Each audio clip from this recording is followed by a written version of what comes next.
अस्सलामुअलैकुम dear viewers, welcome back to my channel. दोस्तों, जैसा कि हम लोगों ने प्रीवियस वीडियो में सॉल्व किए थे मोस्ट रिपीटेड एमसीक्यूज इन 2022 यानी 2022 में आने वाले एफपीएससी, बीपीएससी या एनटीएस में मोस्ट रिपीटेड जो एमसीक्यूज हैं वो हम लोग देख रहे हैं, और उनसे रिलेटेड मज़ीद जो एमसीक्यूज मतलब पेपर्स में आए हुए हैं वो भी मैं आपसे शेयर कर रहा हूँ। ये मैं आपको दिखाता हूँ कि मैंने उनके साथ भी लिंक जितने एमसीक्यूज हैं वो भी मैंने बनाए। इंशाल्लाह ये बहुत ज़्यादा वन पेपर की प्रिपरेशन के लिए आपके लिए हेल्पफुल वीडियो होंगी।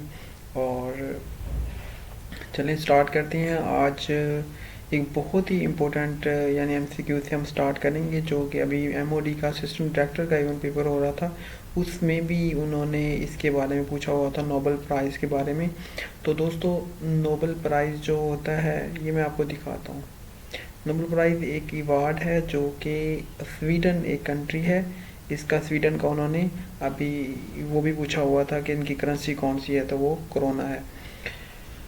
तो दोस्तों, स्वीडन ने 1901 में ये नोबेल प्राइज़ देना शुरू किए। तो which country war the Nobel price, तो ये स्वीडन करता है। इन्होंने stipulated with in the all the Swedish, थोड़ा सा इसके बारे में मैं आपको बता देता हूँ कि अल्फ्रेड नोबेल एक उनके बंदे थे जो कि 1896 में फौत हो गए। तो उन्होंने अपनी पूरी जो थी प्रॉपर्टी उन्होंने ये मतलब डिफरेंट साइंस और डिफरेंट मतलब सब्जेक्ट में जो लोग अच्छी कारकर्दगी दिखाते हैं उनको उन्होंने प्राइज़ अवार्ड करने के लिए वक्फ कर दी। तो उनकी ही मतलब जो एक वसीयत के बाद ये बाकायदा तौर पे स्वीडन में ये नोबेल प्राइज़ शुरू हो गया, इन ग्रांटेड इन ओस्लो, नॉर्वे में। तो दोस्तों, ये जी स्वीडन ने शुरू किया। Which country won the Nobel price maximum, तो सबसे ज़्यादा दुनिया में नोबेल प्राइज़ यूएसए ने विन किए हैं। 1901 में पहली दफ़ा नोबेल प्राइज़ दिया गया था, ये एमसीक्यू पूछा जाता है। 2022 तक 400 नोबेल प्राइज़ यूएसए ने जीते। उनके बाद दूसरे नंबर पे 138 यूनाइटेड किंगडम यानी यूके है, यानी ब्रिटिश है। तीसरे नंबर पे जर्मनी है जिसने 100 नोबेल प्राइज़ जीते हैं। अभी एमसीक्यू आया हुआ था कि पाकिस्तान ने कितने नोबेल प्राइज़ जीते हैं, तो पाकिस्तान ने 2 जीते हैं। एक पाकिस्तान की मलाला यूसुफजई को पीस अवार्ड मिला, और एक आपके फिज़िक्स के जो हैं डॉक्टर अब्दुल सलाम, उनको 1975 में मिला था। विच of the following women scientist twice won the Nobel price, तो ये मैरी क्यूरी है, आपने इनका नाम सुना होगा अगर आपने केमिस्ट्री पढ़ी है। तो इनको 2 दफ़ा नोबेल प्राइज़ मिला। मैरी क्यूरी को मिला 1903 में, और फिर उनको मिला 1911 में, जो कि जो फर्स्ट वो था उसमें वो उनके हस्बैंड भी शेयर थे। तो 58 टोटल कितनी वोमेन ने 1901 से 2018 तक नोबेल प्राइज़ जीते, तो था 58 ने। अब तो और भी ज़्यादा बढ़ गई हैं, क्योंकि अभी वो क्या नाम है, सहाफ़त का भी फीमेल को मिला, और भी बहुत ज़्यादा मिले हैं। तो आप इनको इंक्रीज कर लीजिएगा according to 22। Who is the oldest person so far have been awarded the Nobel prize and what was the his age that time. तो रायमंड डेविस जूनियर जो है 88 ईयर की एज में इनको नोबेल प्राइज़ मिला। तो ये दुनिया के सबसे तवील उम्र जो है नोबेल प्राइज़ विनर है। तो इनको ये 2002 में नोबेल प्राइज़ दिया गया था एट द एज ऑफ। तो इन्होंने क्या किया था, पायोनियरिंग कमिटमेंट टू एस्ट्रोनॉमी। तो ये एक माहिर फल्कियात थे। आगे दोस्तों है रायमंड डेविस का नाम याद कर लीजिएगा, 88 इनकी। Which one is the greatest shipping canal of the world, तो आपको पता जो सुएज़ कैनाल है वो दुनिया की सबसे बड़ी कैनाल है। तो ये आपको पता है जो इजिप्ट है यानी मिस्र के पास है, तो इसका ओरिजिनेट के बारे में भी पूछा जाता है, ये कहाँ से स्टार्ट होती है। इसके अलावा ये भी आया था कि अभी रिसेंटली एक जहाज़ उस सुएज़ कैनाल में स्टक हो गया था, तो वो पूछा जाता है कि वो किस कंट्री का था। तो इन सभी एमसीक्यूज को आप इससे रिलेट कर लीजिएगा। तो ये जी शिपिंग कैनाल जो है ये सिंस इट्स कंप्लीशन 1869 में completion become one of the world most heavily use shipping लेन। तो रिवर नाइल फ्लो जो होता है वो जनाब कैरो यानी मिस्र में चलता है। नाइल जो ओरिजिनेट होता है लेक विक्टोरिया से, ईस्ट सेंट्रल अफ्रीका से, शेड 11 कंट्रीज अफ्रीका के ये करता है दुनिया का लॉन्गेस्ट रिवर भी इसको कह सकते हैं आप। The palace of Versailles France में है, is an example of what form of architecture was common during the period of around 1680 to 1780। तो पैलेस ऑफ जो वर्सेल है ये आपको उस दौर के आर्किटेक्चर के बारे में बताता 1600 से 1780 तक। तो ब्रॉक है जी, the palace of Versailles an example of what form of architecture, इसको कहते हैं ब्रॉक बारोक आर्किटेक्चर को। तो baroque splendour of Versailles especially between the facade. तो यूएन को बारे में ज़रूर कोई 2-3 एमसीक्यूज आते हैं, अभी भी असिस्टेंट डायरेक्टर एमओडी में आप लोगों ने देखा होगा, उसमें भी काफ़ी ज़्यादा आए हुए थे। तो यूएनओ असल में स्टैंड करता है, इसको कहते हैं यूनाइटेड नेशन ऑर्गेनाइजेशन। अब तो सिंपल यूएन ही उन्होंने कर दिया, तो यूनाइटेड नेशन ही करना है। तो यूनाइटेड नेशन ये 1945 में after the consequences of world war के बना। तो आफ्टर दिस वार 51 कंट्री के केम फॉरवर्ड। तो इसमें जो है ब्रिटिश प्राइम मिनिस्टर चर्चिल और इसके अलावा यूएसए के जो प्राइम मिनिस्टर थे उनका और रशिया के प्राइम मिनिस्टर उस वक्त जो थे, इन तीनों ने बड़े मतलब प्रेसिडेंट थे, इन तीनों का बड़ा किरदार था। It main objective was to develop friendly relation among nation and promote social progress, living standard, human rights. तो टोटल इसके अभी जो मेंबर है 193 हैं। इसका बड़े हाउस को जनरल असेंबली कहते हैं, और इसके अलावा इसका सिक्योरिटी काउंसिल बड़ा इंपॉर्टेंट है। अभी आया हुआ था एमसीक्यूज के इसका कौन सा ऑर्गन है जो इन्वायरमेंट को देखता है, सॉरी एनवायरनमेंट को नहीं देखता, बल्कि वो था कि इसका मेमोरी में आया हुआ था कि यूएन का कौन सा ऑर्गन है जो कि हेरिटेज को करता। तो वो यूनेस्को है, यूनिसेफ भी दिया हुआ था और भी दिए हुए थे, लेकिन यूनेस्को जो है वो हेरिटेज को देखता है। International Day of Peace World Day ये 21 सितंबर को ईच ईयर सेलिब्रेट किया था, indicated to strengthening the ideal of peace between all nation and peace. तो ये 21 सितंबर है जी। तो इस दफ़ा जो थीम भी बड़ा पूछा जाता है, अक्सर आप एफपीएससी के पेपर देखेंगे तो जो जितने मुख्तलिफ डे हैं इनके थीम्स पे मैं एक वीडियो बनाऊंगा इंशाल्लाह, वो आप ज़रूर देखिएगा कि 2022 में क्या क्या थीम्स हैं इनके। तो जो इस दफ़ा इंटरनेशनल डे का थीम था वो था एंड रेसिज्म। तो सी पैक जो है आपको पता, चाइना पाकिस्तान इकोनॉमिक कॉरिडोर है, इसके बारे में एक और एमसीक्यू हुआ था कि ये लॉन्च कब हुआ। तो ये 2015 में लॉन्च हुआ, यानी इसके अलावा साइन ये 2013 में हुआ। तो 2015 में ये लॉन्च हुआ। Where headquarter of United Nation Organization located. तो आपको पता है यूएनओ है, ये मौजूदा यूएन है, इसका अक्टूबर 24, 1945 को बनाई है। देखिए सारे ही एमसीक्यूज आपके लिए हैं। न्यूयॉर्क में इसका जनाब हेडक्वार्टर है, San Francisco California United State में इसकी बुनियाद रखी गई। 193 मेंबर्स हैं, 2 ऑब्जर्वर स्टेट हैं, यूएन ऑफिशियल लैंग्वेज 6 हैं। ये भी एमसीक्यू आया हुआ था कि यूएन की कितनी ऑफिशियल लैंग्वेज है। तो दोस्तों इसकी 6 ऑफिशियल हैं, Arabic, Chinese, English, French, Russian और स्पेनिश। पाकिस्तान ने 30 सितंबर 1947 को just over after a month after it's independence Pakistan ने ज्वाइन किया था।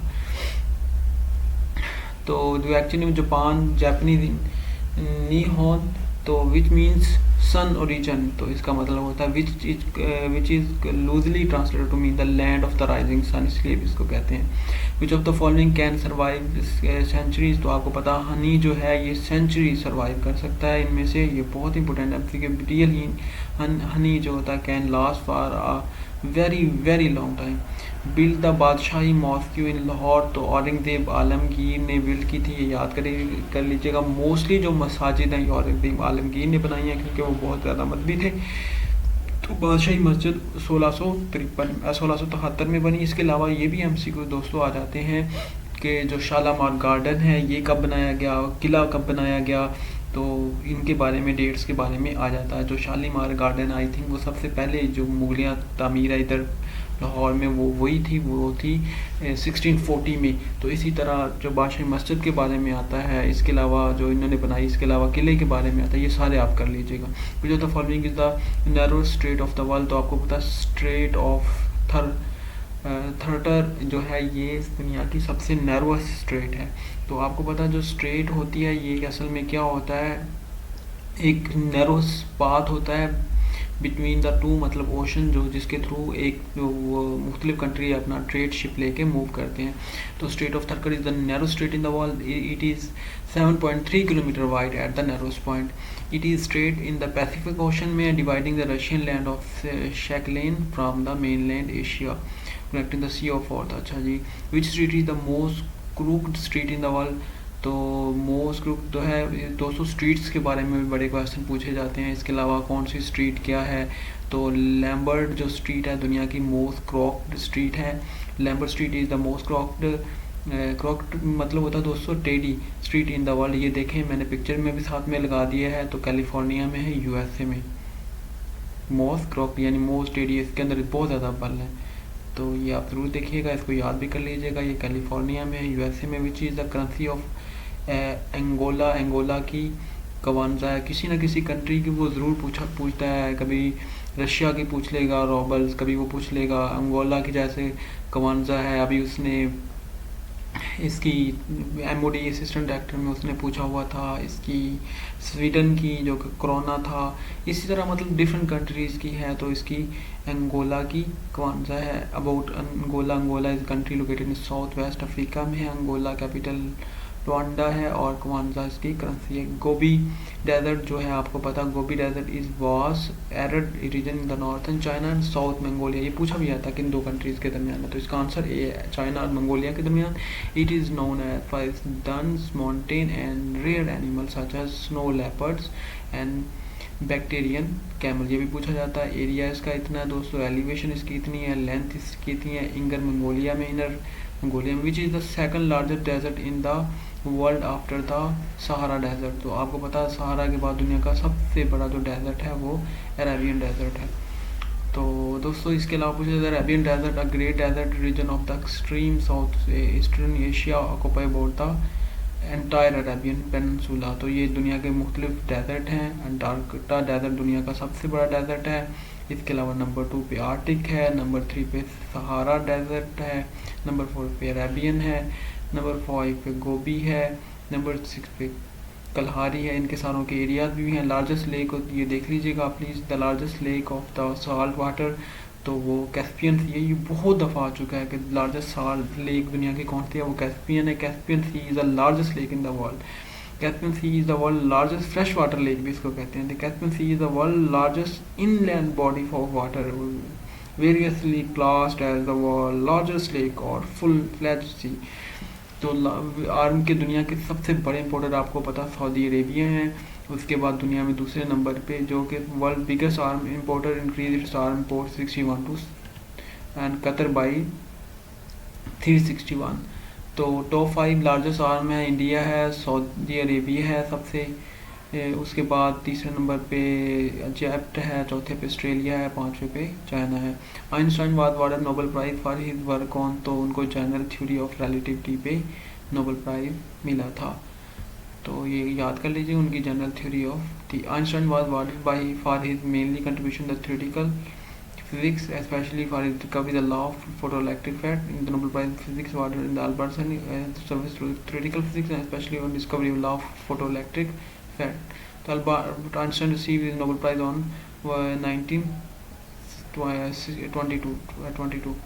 तो उनको आप जो है फोटोइलेक्ट्रिक इफेक्ट की वजह से नोबेल प्राइज़ मिला था। तो दोस्तों आगे है FIR स्टैंड। तो आपको पता है FIR जो होती है इसको कहते हैं फर्स्ट इंफॉर्मेशन रिपोर्ट के बारे में होता है। ग्रेट वॉल ऑफ चाइना की लेंथ ये बहुत दफ़ा FPSC में आ चुका है, 21,196 किलोमीटर है। किलोमीटर में माइल्स में भी पूछा जा सकता है, तो माइल्स किलोमीटर को कन्वर्ट कर लीजिएगा।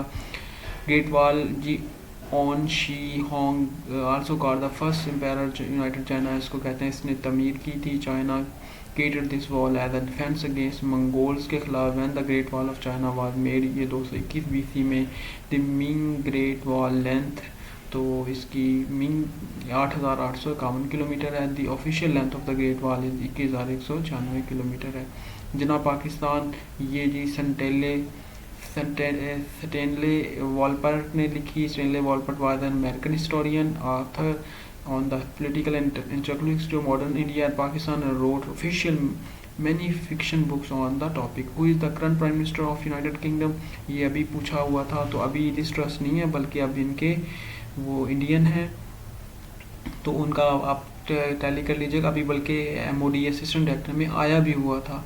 तो जो ऋषि सोनक हैं, ये वाले ऋषि सोनक, ये वाले इन्होंने अब ये ऋषि सोनक ये अब इनके प्राइम मिनिस्टर बन गए हैं। पहले ये नहीं बने थे, अब ऋषि सोनक बन गए हैं। पहले लिज ट्रस थी उस वक्त, तो अब मैंने थोड़ा सा आपको बताता हूँ। अभी जो ऋषि सिंह सोनक है ये 2022 में अभी आया भी हुआ था। तो दोस्तों, which country withdraw from UN in 1964? तो इंडोनेशिया ने किया था। इंडोनेशिया 20 जनवरी 1965 announce its decision to withdraw from the United Nation at this stage under the present circumstances. Name the first man to walk in space 1960। तो जो है space में पहले मैन है वो जी एलेक्सी लियोनोव हैं। Alexei Leonov was the first human being to walk into space. तो दोस्तों, ये दुनिया के सबसे पहले जिन्होंने world have been first on the moon 10 on American थे, ये Soviet Britain the American moon had था। अच्छा दोस्तों, फर्स्ट प्रेसिडेंट पाकिस्तान के थे वो सिकंदर मिर्ज़ा थे। ये भी अभी आया हुआ था कि पाकिस्तान में गवर्नर जनरल जो लास्ट थे, और उसके बाद आपके पहले प्रेसिडेंट वो कौन थे, वो 5 मार्च कौन सी आइन में थी, 1956 के आइन में आपके गवर्नर जनरल को ख़त्म करके प्रेसिडेंट में दिया गया था। तो ये भी MCQ गया था। और सिकंदर मिर्ज़ा पहले थे। Ayub Khan first elected president जो है अयूब खान है। तो इंशाल्लाह बाकी रिमेनिंग पोर्शन जो है हम वो नेक्स्ट वीडियो में देखेंगे। तब तक अपना ख्याल रखें। फ़ी अमान अल्लाह, अल्लाह हाफ़िज़।